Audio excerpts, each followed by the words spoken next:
یاد رکھو جب کبھی مسلمانوں کے اندر اختلاف ہوگا تو اس کا نقصان خود مسلمانوں کو سب سے پہلے ہوگا. یہ اللہ کا وعدہ ہے. اللہ نے اپنا وعدہ سچا کر دکھایا.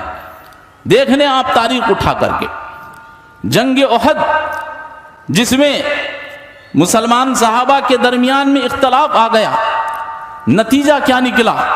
70 صحابہ شہید ہو گئے. دوسری مثال میں آپ کے سامنے دے رہا ہوں کہ حضرت عائشہ رضی اللہ تعالی عنہ اور حضرت علی رضی اللہ تعالی عنہ کے درمیان میں اختلاف ہوا، نوبت جنگ تک آ گئی اور مسلمانوں کے درمیان میں جنگ ہوئی.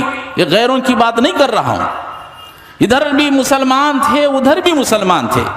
نتیجہ کیا نکلا؟ اللہ اکبر، 18,000 صحابہ شہید ہو گئے. اختلاف کا نتیجہ یہ نکلا، نقصان یہ ہوا کہ 18,000 صحابہ شہید ہو گئے. اور ایک اور مثال لیجئے، جنگ صفین کے نام سے اس کے بعد ایک اور جنگ چلی، حضرت علی رضی اللہ تعالی عنہ اور حضرت امیر معاویہ رضی اللہ تعالی عنہ کے درمیان میں. یہاں سے بھی مسلمان تھے لڑنے والے، وہاں سے بھی مسلمان تھے. جنگ ہوئی، نتیجہ کیا نکلا؟ اللہ اکبر، 25,000 صحابہ شہید ہو گئے. یاد رکھو جب آپس میں اختلاف ہوگا تو اس کا نتیجہ خود ہمارا اپنا نقصان ہوگا. یہ مثالیں آپ کے سامنے اس لیے دیے جا رہی ہیں تاکہ اس سے نصیحت حاصل کریں.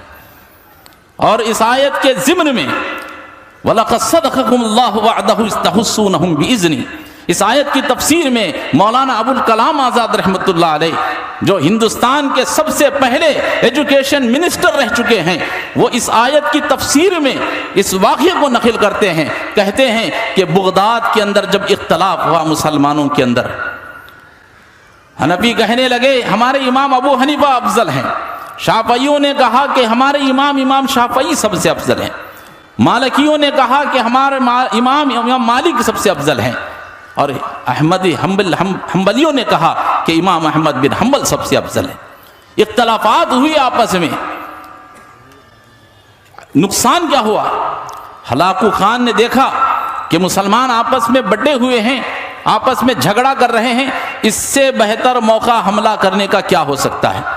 چنانچہ ہلاکو خان نے بغداد کے اوپر حملہ کیا، اور جب حملہ ہوا تو اس نے نہ حنفی کو دیکھا، نہ شافعی کو دیکھا، نہ مالکی کو دیکھا، نہ حنبلی کو دیکھا، نہ اہل حدیث کو دیکھا.